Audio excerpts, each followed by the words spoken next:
So what's going on, man? You were telling me about the Cajun Boil. Yeah. Yeah, so it's right up the street. Cajun Life, it's called. Cajun Life. Yeah. And it's shrimp. Uh-huh. It's a pound of shrimp and a potato and a piece of corn. A potato? In this sauce. Baked potato. Cut up potato. Cut out. You know, baked potatoes, man, they're cleverly disguised containers for like butter and sour cream. No one ever eats a straight potato. They probably do like out in like Warsaw or something. Yeah. So anyway, it's a pound of shrimp. It's a pound of shrimp. And what's the boil part?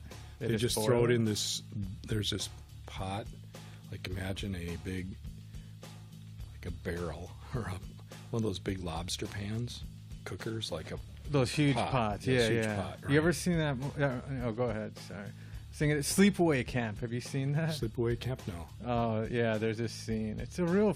It's a messed up movie, man. I don't know, if you want to see something weird, you guys can check it out there through your routes. Like the library, man, they probably have. Okay, so there's a big pot. There's a big pot, and it's all full of the Cajun spices. Mm-hmm. And it boils. Do you know what they put in there? What is in a Cajun spice? Oh, there's cayenne. Cayenne, yeah. Cinnamon. I mean, they have hundreds of things. It's all. It's a big. And then there's stuff called crab boil. It's made by a company called Zartanian or Zararian. You can get it at any grocery store. Zataran. Yeah, They got Cajun boil, so you take this stuff and you put it in, you boil it, and then you simmer it for days and whatever. It sounds like with everything in there. With nothing, just the sauce. Oh, just to get the sauce. And then potatoes are in there and corn is in there, since the potatoes and corn get just soaked with all this Cajun sauce and spice. And then they put in the shrimp, obviously, at the last minute. And then it cooks up in 10 minutes or so, and then they package it all up and give it to you. And it's intense. It's like... It's, what, spicy? I got the mild, and it's spicy. Yeah? Do you eat but it's a lot not hard. It's not hard. It's not hard spicy or anything. It's just, spicy good. It's Cajun spice. It's like great Cajun. Yeah. I don't like super hot stuff. I mean, that just makes you... Yeah, sometimes, like, I've gotten gifts of, like, ghost pepper sauce. And it's like, it's more of like an activity rather than a meal. Because it'll ruin the food, man. Like, you know, you won't be able to enjoy it, and you'll be hiccuping and like... No, I can't go much past jalapenos. Jalapenos can be intense, too. They can, but sometimes I have them, and then the minute I get something that spicy, all I do is hiccup. My body just starts rejecting. That's what happens. Just like my body's rejecting this stuff right now. So you had After it it's in my... Yeah, I had it like 2 hours ago, and it's just all of a sudden my body's going, no. What is this stuff damaging? We're not going to take this. This is like ancient history stuff. You know, people crabs and shrimps out of the oceans, these toxic big pools of water that we have surrounding our land. Yeah, man. I always hear people getting like food poisoning from seafood. Like it's a rather common experience, right? Right. And I was reading this thing about how certain like mussels, like if a area of toxicity, like a toxic piece of water, like floats through their area, right? They can make the mussels, they filter the water, and then I'm wondering if that's why people get so commonly get poisoned from seafood. You know what I mean? Because like, is it the toxins or is it just refrigeration? Because I always thought it was a refrigeration issue, right? Like they just weren't properly stored or something. But I read this thing that different areas of a group of mussels can have different toxicity levels depending on what flow of water went over them. So, yeah.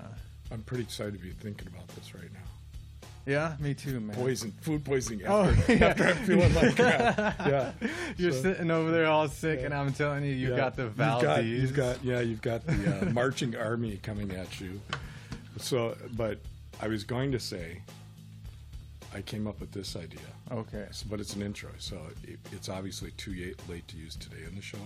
All right. Because we had your intro, which I could hardly connect with, but I'll actually want to listen to it again. It was just something. Right?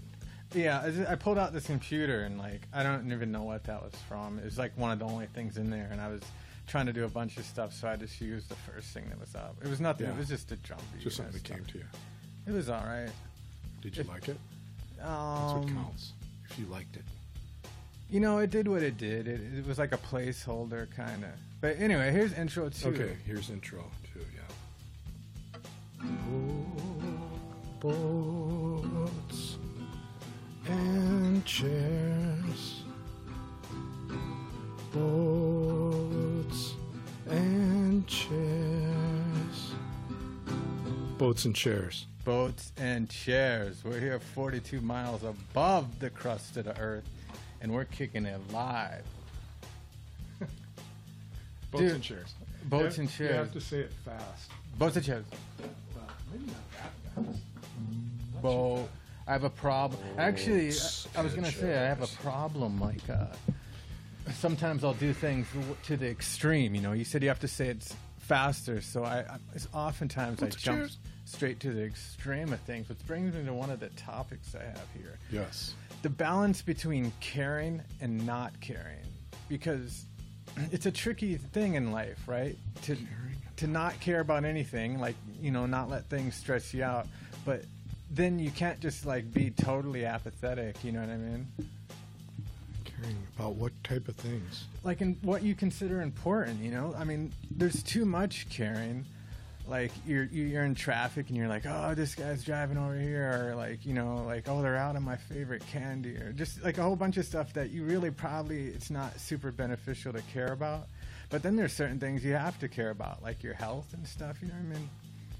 Where do you find how do you find a good balance in that? Do you just ride the wave? How do you work on it, Easy T? That's right. I can hardly put anything like that so much in concrete, second to second. I'm just don't you just go with the flow? I don't let things.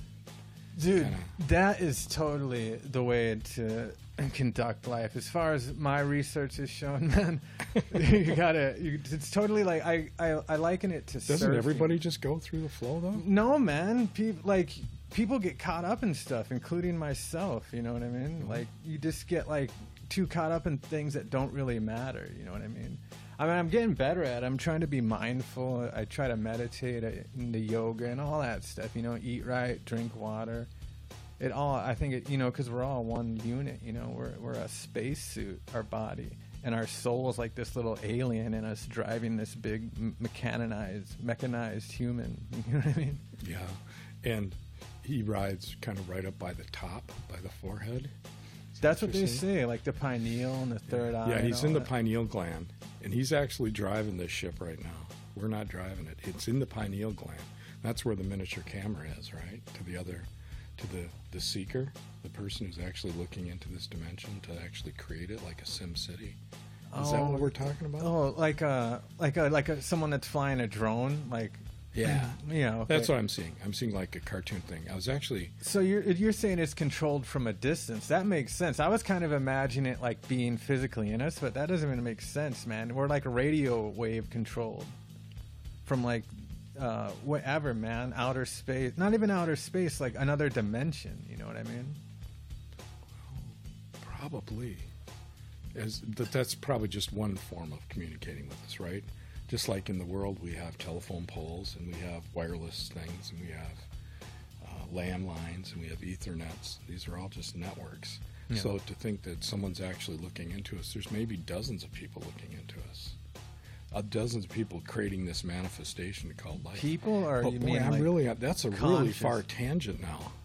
When you say people, you mean like consciousness, right? Like not actual like other human beings. No, since I'm creating this, like, you know, generalized cartoon-like land, I'm saying that there's people coming into this, controlling the being that's the human being, because we started with this idea of like this huge human being. Yeah. You know, and then there was a little guy at the head, but then it turned out he went to the pineal gland, and then he was controlling all these people. I think that, well, I don't know, man. You see, I think if words fail at certain points when you try to, like, you know, explain, it's like you can kind of get ideas, but words are limited, you know what I mean? Nevertheless, we're we are robots, man. You know, our hearts Wait, are back electric. up. You were talking about, what was the thing that you went off to right away? Little person, little alien controlling the There's something robot. No, it was something about how do you get through existence with your certain thoughts? Oh, the balance between caring and not caring. Yeah. Yeah, because you can't totally not care about anything, and then you can't care about everything. You know, you wear yourself out if you're worried about the whales, you're worried about villages. Yeah. What is the technical aspect of caring? What happens in your body that actually creates this concept of caring? Well, we were kind of, you and I were talking about this last episode, but... Were we? Well, I started to. I was asking you about what... It's kind of related. I was asking you about what is it about, romantic relationships that cut so deep, you know what I mean? Like, what is that? Because it gives you a pain that is not like any other kind of like mental anguish. You know what I mean? We started talking about this last time, but yeah, I do know what you mean. I'm trying to think what that feeling is. You know what I'm talking about, though. Yeah. Everybody's when not you get everybody's gone hurt, through it, but most people, right? When you get hurt romantically, it's like this certain pain that nothing else is like. You know. What I mean? Like I've cracked bones and stuff. It's like I'd much rather be laid up, like with a cracked. Well, I never cracked like a femur or nothing, but like ankles and wrists and stuff from skateboarding. And it's Did you skateboard a lot? Yeah, man. I used to skateboard like daily. Really? Yeah, like all the time. Wow. Mm-hmm. I remember going down my first skateboard, and that fucker flew out from under me so fast, and I saw the ground coming so fast at me. I said, I don't want to do this shit anymore. And that was the end. Going down my first little hill on a fucking old school skateboard. And they weren't good quality like they were. You got to the bottom or right at the top? I don't even fucking know. I just rode it out somewhere along the line. I just jumped it off or got off it. I didn't like the quickness of the speed. You know, it's just like I'd rather run that fast than actually have something else taking me. But to me, it was always like the guys that were actually able to do this. I always thought of them as brave. Fucking brave to get on those boards and try to go that fast and try to command that. I know exactly what you mean, man. know? That's how I look at like professional skaters. Because I never did anything super heavy, just like little stuff, skate around, curbs and all that. But yeah, man, I look at some of these pros and they're like, dude, I always thought skateboarders kind of defied logic because they would like try a trick like 4 or 5 times down big cement 20 steps, right? Right. You've seen that stuff, and they crash, fall down them. That's a death sentence in the real world, man. But a skateboarder will get up and try it again. You know what I mean? Right. Well, it seems also they've learned to fall. So there's acrobatics, definitely. And there's also the guys that are able to do that. I think their mind-body connection is so quick that they can have the speed to move at that level. It's gotta be, man. Yeah, like their frames per second is like higher. Yeah. Do you ever think about how fast you're programmed to move? Yeah. How different people have different speeds of reaction. Yeah, totally, man. A lot of that's probably born, and some of it is just through practice. I think it's all physical. I think you're right. But I'm thinking it's also kind of all about the resonance, not the resonance, the speed of the limbic system or the speed of the nerve system in your body to actually make these extremely fast cuts and stops and moves and balance and see things. It's like all your body's got to be moving at like this like synchronicity that's really high speed processor. That's a good way of looking at it, like a processor. And it's just like, shit, I never had a processor that wanted to go that fast. But I had to fucking, but I'm fast. Yeah, you've done the thing where like the salt shaker falls and like just without even thinking, boom, you grab stuff. Yeah. So I know it's in me, but there's like a fear, which is different. Like fear, this concept of fear is a fucking painful, scary thing. Just like the heartbreak of love, right? Yeah. They're both these things that create this high level of. What is when you combine love and fear? You get Lucifer. What do you get when you got love and fear? Lucifer. Yeah, Lucifer. man. Dude, the love of fear. You're The like love of fear. Fear is your only god, man. Yeah. I was going off on a rant with my mom about this. That's really. Well, yeah, you know, moms can like worry about stuff. You know, I guess it's their duty somewhat. It'll just be like, oh, be careful, or like, Right. you know, it's one, you know. And I was like, fear. What God do you worship? I don't know. I was just going. I mean, I Right. believe it, but sometimes Right. you can't get too heavy with your mom. You know what I mean? Yeah.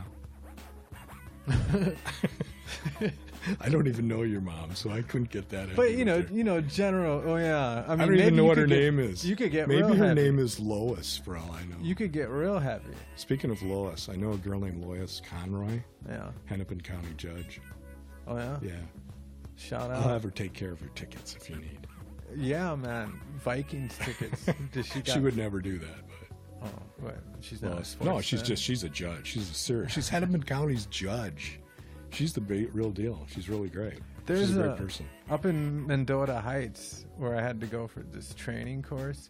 There's a road called Lois Lane. You know, there's like deer Really? run. Yeah. I wonder if that was intentional. Lois Lane. Yeah, from Superman. For those who Yeah. don't know. Right across from Superman Trail. Superman was so strong, dude, that he could just like fly. He just like think if you were so strong, you could just flex and you just like move across the Earth's air. And he could like look at stuff and light it on fire. I never was a Superman could light shit on fire. Yeah, he had with heat. his eyes. Yeah, he had heat vision and ice breath as well. Really? Yeah, Shows what I know. Well, dude, I read comic books growing up, but I was never into Superman. But I know about some of his powers. He can look at stuff. What else could he do? Remember that movie where he reversed time? He flew backwards around the world. I never read Superman. No, the movies. I didn't follow that. The No, cr- I've never gone cr- to the movies. Christopher Reeves. You know, I never seen him either. I saw like the end of this one. That's how I know about it. He flew around the Earth backwards, and like because I think Lois Lane died. And sorry, spoiler, but his girlfriend dies, and he flies around the Earth backwards to reverse time to bring her back to life, if I recall correctly. Yeah. Man. Wow. Yeah, and then Good for him. That's a good thing to do. If you got that skill to reverse time by going backwards on the Earth, you might as How well. would that even work? I would just do it around the clock, and before you know it, you're Little Bit Superman again. I mean, what is this? Did they have those powers when he was 3? I'm not sure. Yeah, I knew he had some kind of powers because I saw the newer Superman movies, which I liked actually, with Henry Cavill. I wonder has anyone ever written Superman when he was a boy, like Superman 5 when he's 5 years old? Things he did. There was a show, I don't know if it's still on, called Smallville, and it's Superman as a teenager. And I know there was a comic called Superboy, and I don't know if it was actually Clark Kent. But I know there was a few issues I've seen where it was like a flashback of him in school and whatnot, and like throwing desks. Yeah, he wasn't rambunctious if I recall, but anyway, I never read much Superman. I was more of a Spider-Man dude. But what always bothered me about Spider-Man was how did he stick to walls? You know what I mean? I can go along with the radioactive spider and stuff because whatever, radioactivity, we don't understand it. Well, I don't, so you can kind of do that. But you can't stick to walls, dude. He'd had boots and gloves on. You know what I mean? We're Boats and Chairs. Boats and Welcome Chairs. to our show. We'll be right back. We'll be right back.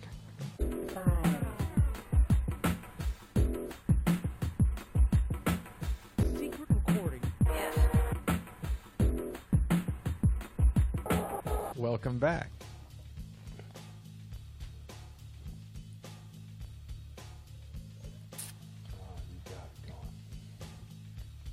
What's that?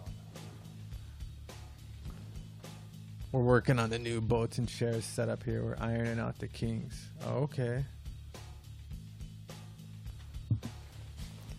Boats and Chairs, check it as we send electrical waves through the wire. Stick out your hair, barbed wire, keep you inside night, dime a day, dime a dozen, yo, we keep 'em running.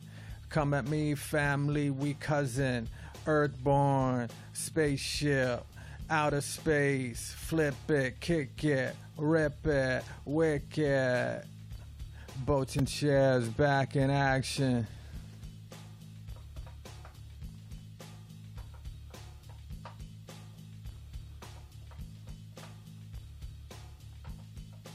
Dirty as they come, rough and run. Tom and Jerry don't have a gun. Call me Cobain on the slain name. The same game, all my girlfriend plain Jane. A barefoot kitchen kicking. I love the lips when they licking, sticking. Nightly moves. We got the crew due for the attitudes. Boats and chairs. Okay, so we're back. We're back. Dude, I quit my job like 10 times with like Today? They keep hiring me. No, over the last 2 weeks. I like keep not going, and then they keep like rescheduling me because I told them I wasn't going to show up, but then they keep putting me on the schedule. Okay. Unemployment's not an issue, I suppose. Not at Boats least and chairs. in this realm of mechanisms. Let's see here. What did you just say? Unemployment's not something about mechanisms. You were laying out a beat there a second ago. Sure, man. What was that? Where did that come from? Who Like knows? clear on rap. It came out of nowhere. It was just like, what? It was like these headphone amps really do something for actually picking up the vocals. I love it, man. You can hear it. It's crisp. And now I know what I'm saying. Before I just had to hope that the words strung together into coherent sentences, but now I can verify. Have you seen the cover of the latest Time magazine? Latest Time magazine. You know Time, right? I have not. But I just thought of something. Wait, just don't let me. I got to capture thought here. What's up? If I go from a headphone output into that input, I could actually then modulate our voice. Maybe to- that's something to look into. Yeah, okay. Thank you. Yeah, we're Boats and Chairs. We are Welcome Boats back. and Chairs.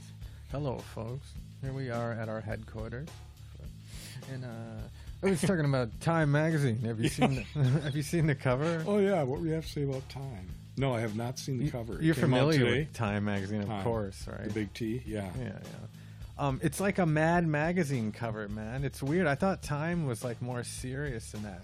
What it is, it's like it looks like the art style of a Mad magazine cover, and it says I forget what it says, In Too Deep or something, and it's like the Oval Office filled with water and Donald Trump like floating. You assume it doesn't show his face, but it's like up to his neck, and he's like kicking, and like all of his papers are floating and stuff. What do they mean by that? Have you any idea? Is it? I thought Time. It definitely has to do with the hurricane coming. Oh, that is actually. And how he's going to actually handle the hurricane after it actually hits. Oh, you think So that's- first they set up the propaganda to get everybody afraid of water. Uh-huh. And this hurricane's going to hit, and then there's going to be floods and devastation. Dude, you He's know gotta go and Wisconsin is clean it up. currently flooded out? No. Yeah, I read that today, man. With what? Muskies or what? No, Cheese? no, they had some unseasonal, like heavy duty rains up there. Really? Yeah, and it's like there's large flooding. Yeah, it's weird. Huh. Yeah. Well, God, let's have a moment of silence for to help our brothers out there in Wisconsin. We're Boats and Chairs. Yeah, I mean, for real though, God bless them out there, man. You would never think. Yeah, but there's some like Midwest out of crazy water fall out of the sky, man. Can you believe it? I saw a hit and run. Have you ever been a witness to a hit and run? The only hit and run I'm witness to is time I was hit, and then I had to run. What? Well, do tell. I don't know. Do tell. No, I don't know. I was actually thinking of that Germs album up there. Which one? Do you know the Germs? I'm familiar with the Germs. That black album with the blue circle? Oh, okay. Yeah. I never really listened to them, but I am familiar. Pat Smear was in the Germs, right? The dude who went very good. Nirvana, then went the to Foo Fighters. Yeah. Did he go to Nirvana for a while? Good yeah. for him. Fuck, yeah. Kurt Cobain picking up on that. That album was one of those monumental albums. I heard it. What's the name of it? Germs? Germs. Beats me. It's good, though? No, it's terrible. Why That's what's monumental? good about it. Because it actually... all it is this pure feeling. It's rage. It just articulates rage. It's not actually I mean, it's like really hardcore punk. It is? Oh yeah. I mean, it's like they were like it's like the ultimate punk. I mean, nothing can even touch it. It's so harsh. The whole thing is just a harsh album, and it's fucking great. It's a great album. How musically, like arrangements and all that? Are the songs catchy? Do they have a good sound to them? Or yeah, there's a couple songs that have got something there. But the general feel of the album is just chaos. No, it's the Germs. It's like you get the intent of what they're putting across, and it's genuine what they're doing, and the guy who's the lead singer of the Germs basically told the Ground that he was going to commit suicide on stage. Oh yeah, Derby Dent or something. Crash Derby. Crash Darby, something like that. You're right. Yeah, I saw something about that little mini documentary. And I mean, they just owned that punk scene in Los Angeles. And when you think about what the state of mind that Los Angeles was in, for punks to emerge, kids that have just that much rage, it's because they are so impacted by the images that they see of like the Sex Pistols, which was a contrived, thing to articulate anarchy, but how weak could you get? I mean... What do you mean, how weak could you get? Because... now I go off. I don't want to go off on a big tangent on anarchy. Well, what about it? Because it was talking about the Germs. Damn it. The Germs. Well, here. What was the thing about him? You said he told people he was going to kill himself. Something like that. Are you getting him confused with G.G. Allen? I don't know. Maybe. Because he always said he was going to kill himself like on Halloween or something. Yeah. But Darby is dead, so it's not a good sign. I think it was him. Oh, was it? I can't remember. It could be. But anyway, that's a... I remember getting that album and putting that song on, just kind of going like, whoa, what the fuck? It was so great. It was just like one of those albums. It had something about it. It's a piece of art. I mean, even look at the album cover. It's just going with minimalism. The black as with a the form. blue circle. Yeah. Album art, that's one of the things that I always wanted to be able to do, is do an album cover. The art on an album. Should we put our podcast on vinyl? That'd be weird, wouldn't it? If you had if we put a season of it together and then just get it just for the idea, the uniqueness of it. Yeah. Or maybe someone would be like, man, I only listen to podcasts on vinyl because they got that warmth. Yeah. That analog. Yeah. I want to hear Easy T's sexy voice in every little groove. I've got my album upstairs on vinyl. Greg actually pressed me with some vinyl. Which one is that? My whole first album, You'll Never. Oh yeah, you gave me a CD to that when we first met. Or no, after sometime after. Yeah. So, what age did you leave Los Angeles? You were born there, right? Yeah. What age did you leave? 18 months. Oh, so you don't really remember it? I moved to a chicken ranch in Fresno. For real? For real. Yeah, my dad bought a chicken ranch. Started it up. Chicken ranch died, apparently. We got some storm that killed all the chickens. No kidding? And then he went into town and opened up a restaurant called Terry's Steakhouse. Mm-hmm. And apparently that went out of business when the owner of the building tried to raise his rent too much. Your dad had a vendetta for farm animals, man. they knock him into the lake when he was to this day. I love chicken. So there was solely chickens, like you raise them and sell them off to like food processing. I wouldn't. I was too young. But is that what a chicken ranch is? Or is it for eggs, or for both meat and eggs? Or do you not remember? Friends. Just for friends? Just for friends. Sorry. I'm sorry if I'm on a little tangent here, because I was talking about the germs. The germs? In Darby, and how the fucking guy came and got in the Foo Fighters. How great is that? Pretty great. You know? I like him, man. When you see him, I only really kind of learned about him through Nirvana, you know? Sure. And it was really great to see him play live, because he had this certain, like, weird, like, jerky style when he played. It seemed sometimes it was so jerky, you wonder how he's even hitting the stuff on time, but he was dead on player, you know what I mean? Interesting. Super solid player. He looked really sloppy when he was playing, but if you listen, you could hear he was powerful. Foo Fighters. I loved that, their first album, the one with the ray gun on it. Mm-hmm. Fuck. You know what a Foo Fighter is?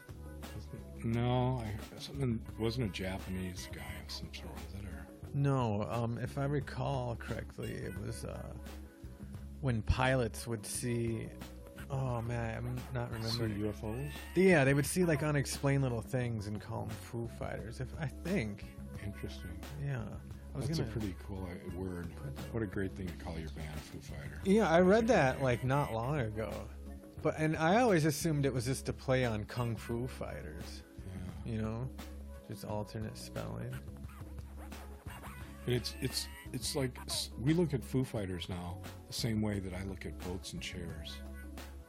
What do you mean? Like, well, the name, yeah, like Foo Fighters, and then someday people look at boats and chairs and go, they actually cracked the code that actually gave us the knowledge that boats and chairs are really just vibrating pieces of That's what we're gonna do, man. We get on these mics long enough, we're eventually gonna say just the right sentences that spark just the right thoughts, or it's gonna become enlightened. Yeah. And then everyone will get enlightened on the air someday. Yeah, just like Gigi Allen threatened to kill himself. We're threatening. We're promising. We're threatening enlightenment. I swear, man, I'm gonna be enlightened on this one moment. Hey, all right. Hey, I got a question for you. No. Oh. Well, yeah. No. Wait, no. We weren't. There was still something else about that. We're not quite sticking to subjects tonight, because I think we can actually, we're getting a closed loop on our brain with this microphone, these headphones, actually setting up a different frequency. Mm-hmm. So everything is going to be kind of in a learning mode for a while. Sure. Yeah. Yeah. Okay. So what are we learning? We learn everything, man, all the time. I can't get out of my head right now. Can you? Because that's the enlightenment part, when we actually exit our body here, and we basically just say, we're a disembodied voice. Like if you're looking down at that Shure SM58 and you cross your eyes on the head of the microphone. Whoa. Okay. Oh. What? Why'd you tell me that? Now I can't look away. I know. Every time I look at it, I'm going like mental. It looks like a floating sphere of the Earth broken up into a grid, floating in space. Do you see it? I can see it. You know, we're boats and chairs. We are boats and chairs. You know, you say you speak. You said when you hear Foo Fighters, right? you think of it like boats and chairs. That made me think you can say like any words and call your band that, and it's weird how like it takes on a feel of its own. You know what I mean? Because like Foo Fighters, when you hear it, it's like its own entity now rather than two words. You know what I mean? Or like really just any band. When you hear the band name, it becomes it's like its own entity. You know what I mean? Like if when you hear the word Korn, you think of that band Korn, right? That's when I was first thinking about it, because you name your band Korn, you would say, no, that doesn't sound like a good idea. But now Korn is like, or like any band, you know, Korn is just obvious because it's Korn.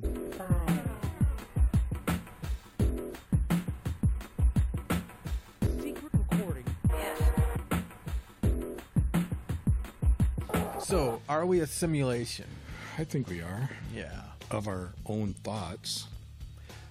Because I don't think we're anything. I think we're just thinking what we're thinking, and then that, you know, this is it. We're just a bunch of recognized patterns that happen to be in an auto-regenerating mode, just like our heart beats every minute.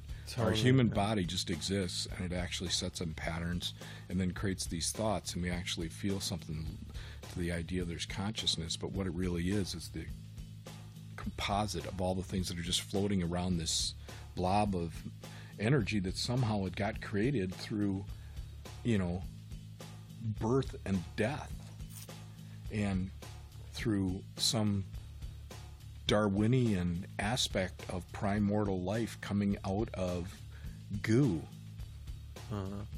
Either that, or we're a child of God. We are, man. Yeah. Whatever you consider God to be, you know what I mean?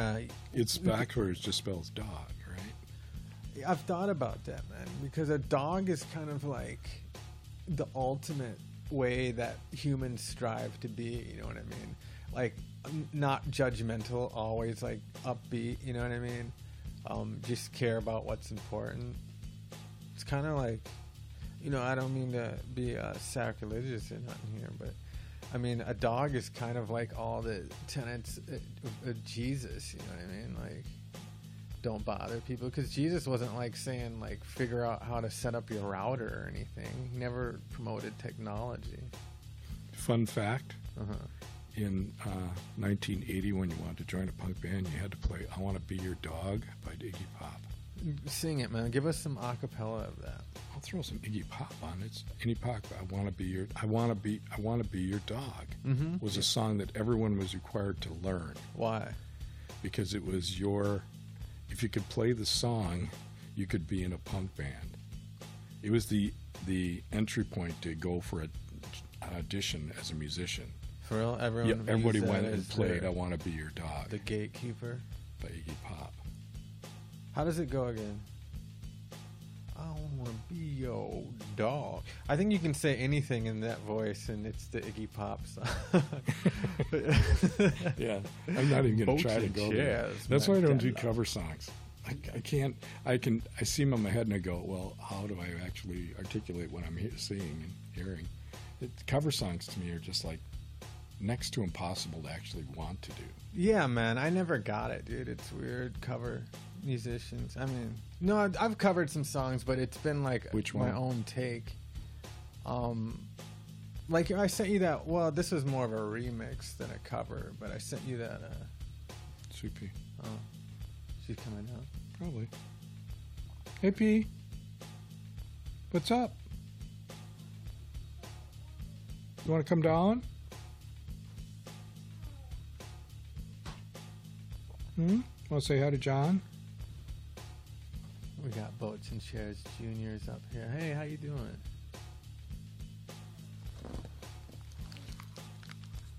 Want water? How you doing? We're doing the Boats and Chairs podcast. Okay, I'll get you water. We'll take a break from Boats and Chairs. We'll be back.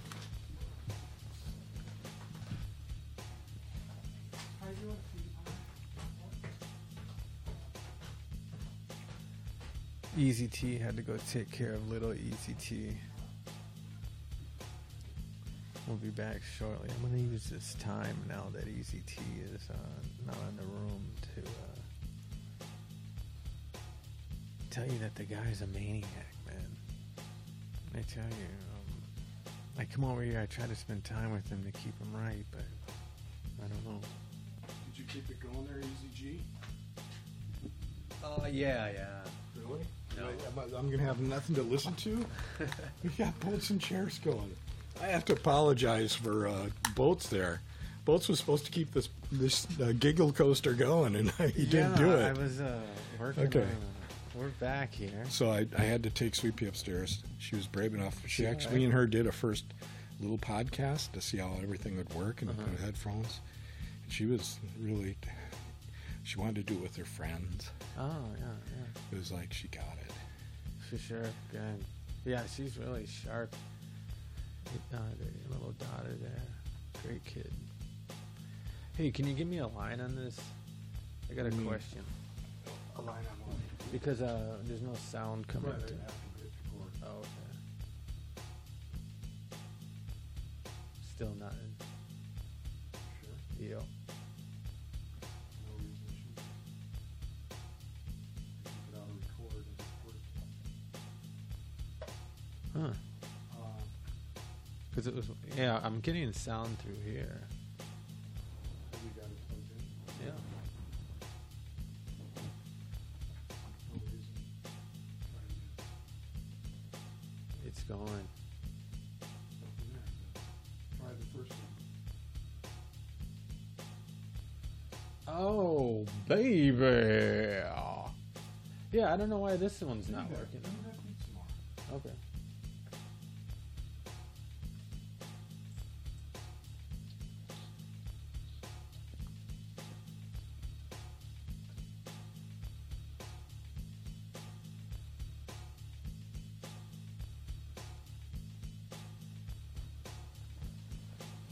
Okay, so I was talking about the germs earlier. Uh-huh.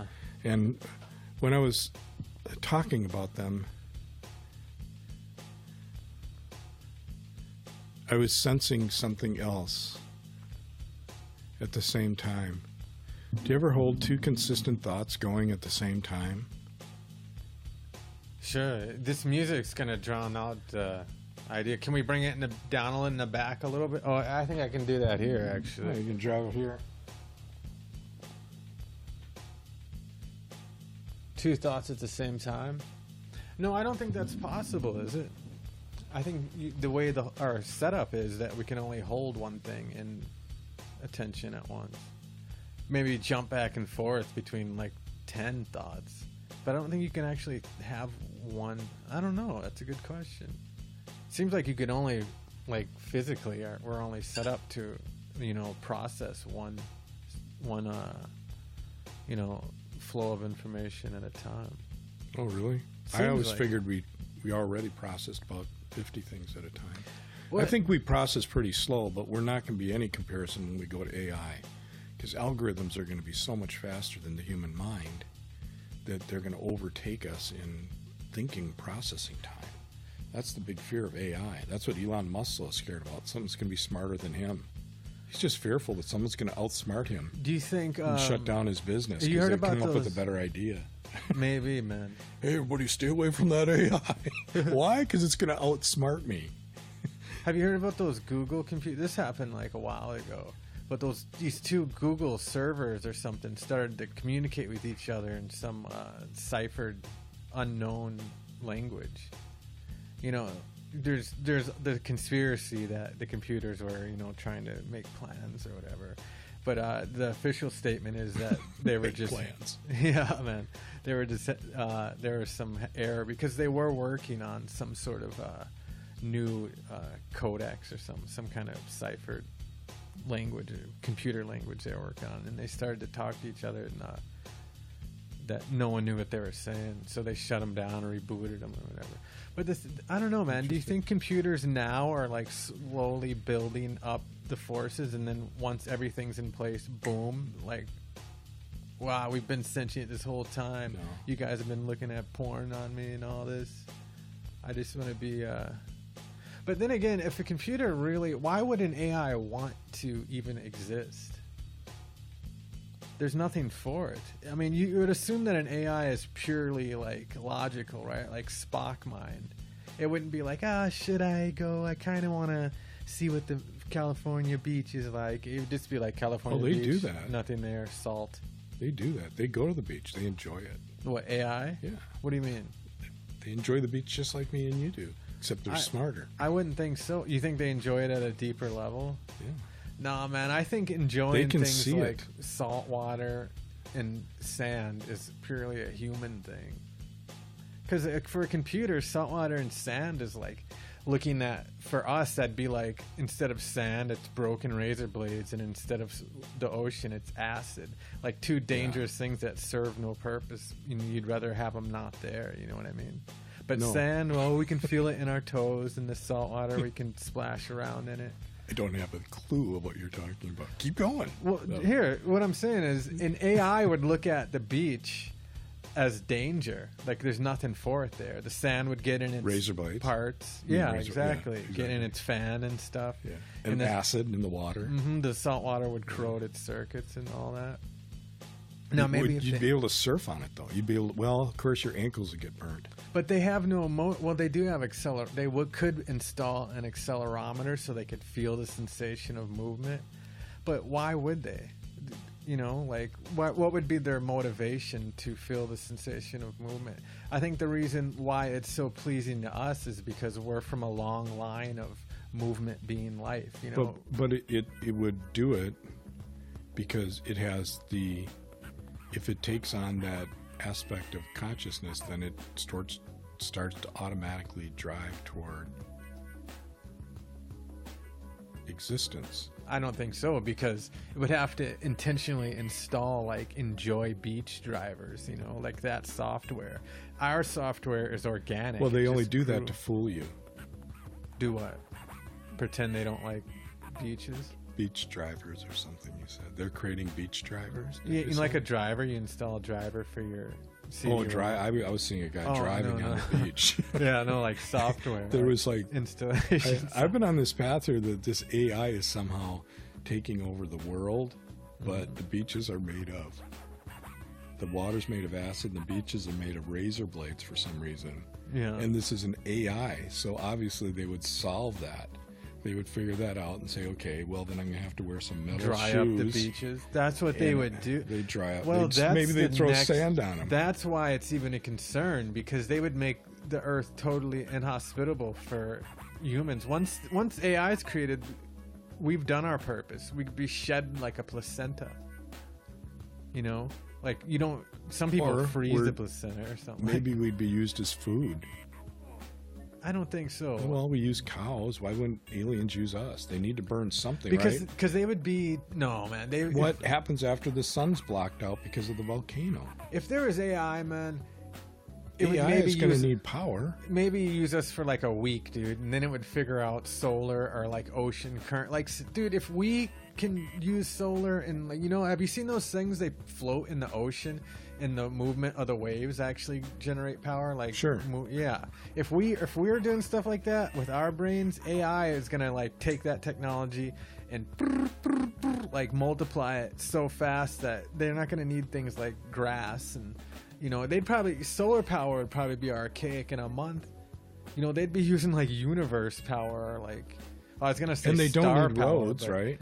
But solar power is star They power. don't need roads anymore or houses.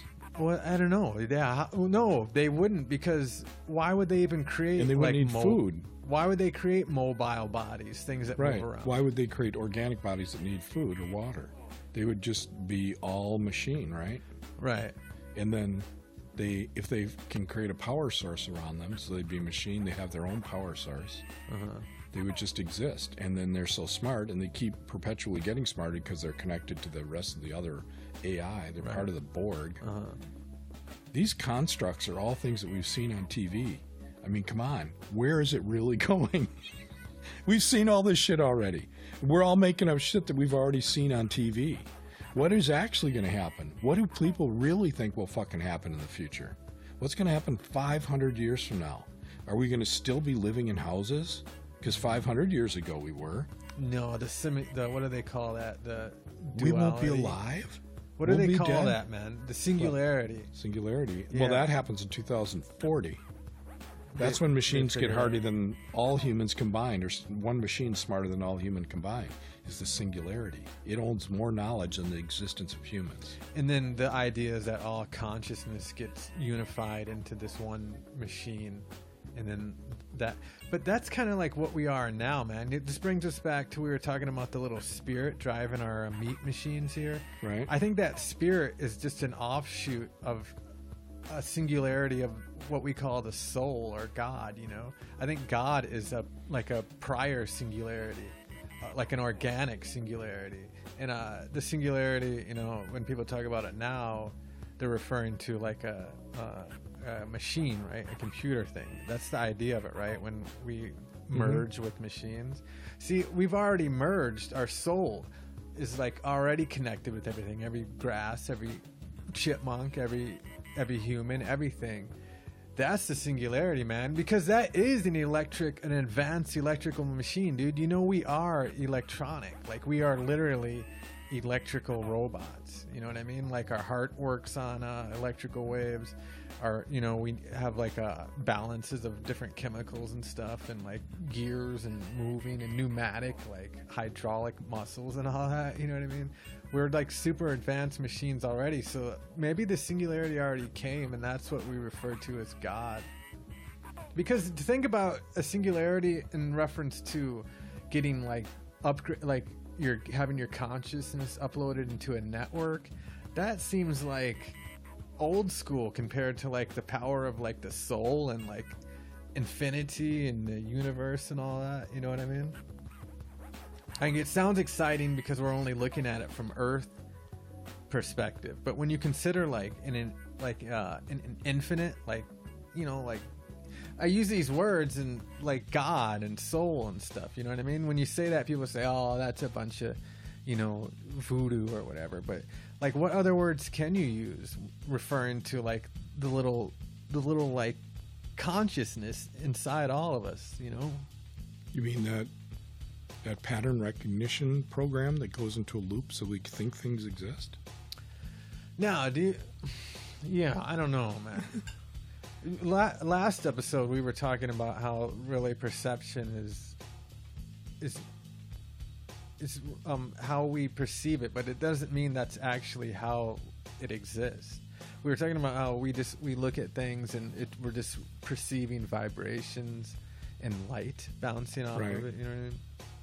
I mean, I guess we could say to some extent that is reality, because you could show like almost everyone on Earth a pen and say, yes, do you see this thing? Is it here? Are you holding it? What color is it? If you could communicate with them, you know, language barrier, they would all say, yes, I see it. It's blue, you know. So you can kind of confirm a certain version of reality, right? Well, it could be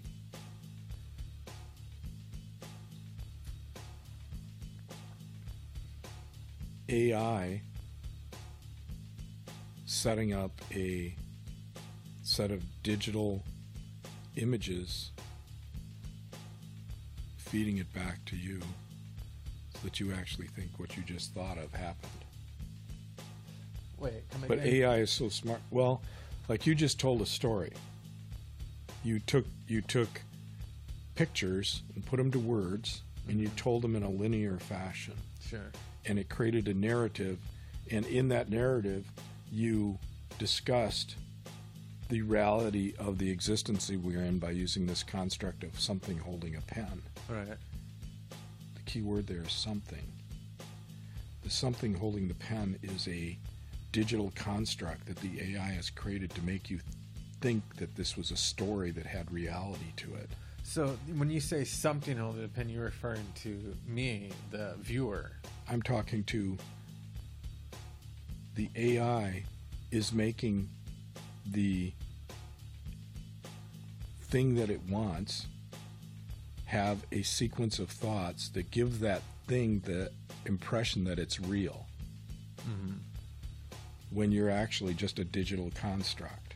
Well, no, you're different nothing than but bits and bytes. You are AI. Well, how because can you, AI how has can you created say that so you. confidently? Because AI created you. How do you know though? Because that's what Elon Musk told us. Elon Musk ain't no prophet, I don't think, though. He basically just said the thing he fears most is AI. He figured out that we are actually controlled by AI. I didn't hear that. Yeah. But what if we are? What if we're actually, all of this is controlled by an AI? Well, then it and wouldn't, that we have the sense of free will because it wouldn't be artificial intelligence. It'd be true intelligence then, at that point. Bingo. And that's what I was getting at. That's okay. the soul. That's God. You know what I mean? That's the spirit. That's well, how like, many of them are there? I don't know. I mean, does everybody have their own? I don't think even numbers and stuff apply because is that's everybody, like fourth dimensional thinking. But there's but since we don't even know what if that even is real, but if assuming that was real, that there's some entity called a soul, which is actually just supporting this carbon unit that you are, and that soul exists as a pure energy that actually can create this existence, or is this existence here? Or is this that we're in real? That gets back to being a realist, right? Because if you think, well, this is real, I'm in this room, and if I get on the realist road, and this microphone exists, and if I cross my eyes, it looks like a literally thing, whatever. But if I start to go down the realist road, then I eventually run out of there is no God. See, that doesn't make sense, man. Well, there's no reason to think that there's God. There definitely is a God, 100%. Where? Well, that's the thing. What do you consider God? You know what I mean? But there definitely is something because if let's say you go down the realist way of thinking, okay, we're on Earth and you're born and you do a bunch of pointless stuff and die, right? Well, that's only one small part of the space and black hole. Even black holes is like a simple little part of what we consider the infinite. You know what I mean? And that when I say God, that's what I consider God, like that unknown power that encompasses everything. You know what I mean? So it's not dark matter you're talking about. Well, I don't know. Well, first of all, I don't really have an understanding of dark matter. Like, dark matter is what exists between things that we think of as tangible objects. Like, is that the same as antimatter? No, it's space. You can't see space. You see things in this dimension, but you can't see space. It's unless there's a particle in it. Yeah, but when you reality, think about psychedelics, man. Maybe you are seeing space. You know what I mean? You know when you're in psychedelics and like you can like see like patterns and stuff in front of you. You're probably picking up on whatever waves of energy that normally aren't perceptible. But who knows? It could just be your visual cortex being drugs poured on it. You know what I mean? Right. Because you can't really say, oh, psychedelics are showing you any eternal truth, because even like right now, not on psychedelics, like eternal truth doesn't even make any sense, right? Right. I don't know, man. I can't really speak about it too much. It's quite confusing, and plus I'm a little bit medicated here.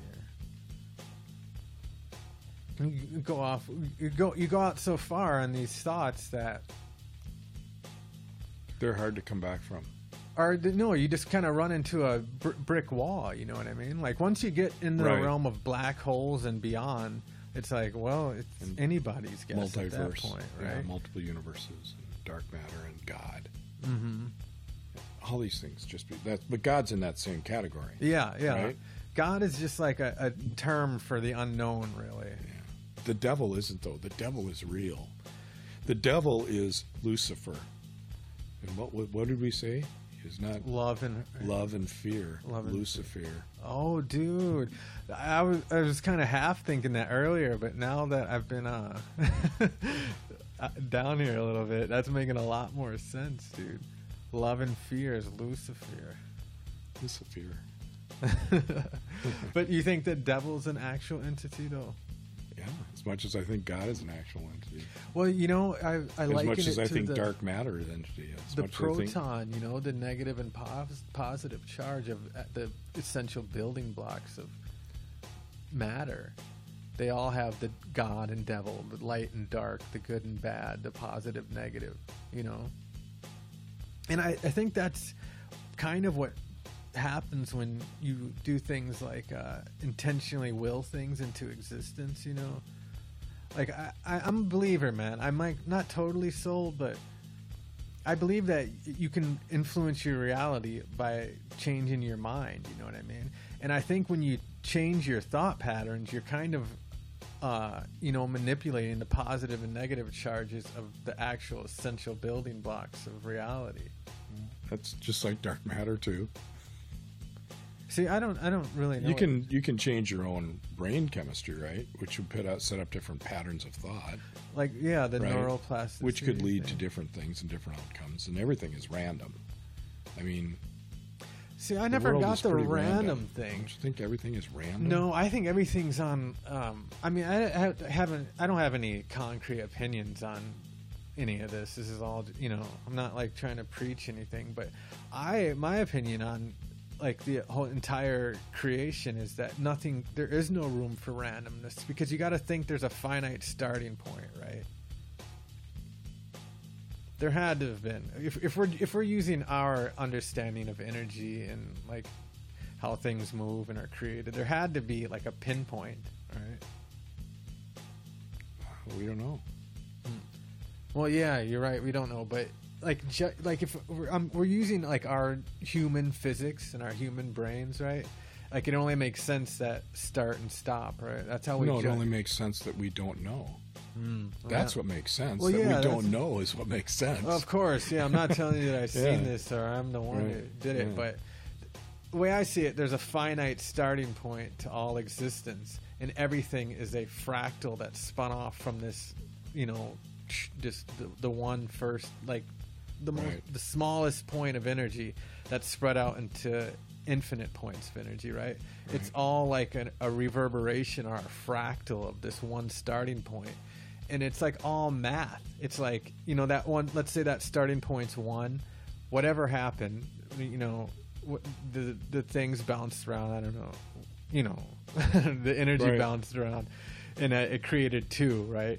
Just, you know, it created an offshoot of the first point. And then that created another reaction, and it kept going into here we are with these electronic microphones, right? But we're all vibrations of that original starting point, so we can't defeat the math of 1 + 2. And then, you know, we're all just like the Fibonacci sequence and fractals, really, when you think about it. Because, you know, fractals, if you keep looking into them, it's just the same thing over and over. Right. But it can never change because it's just a different form of what was in front of it and before it, you know what I mean? Boats and chairs. Boats and chairs. 5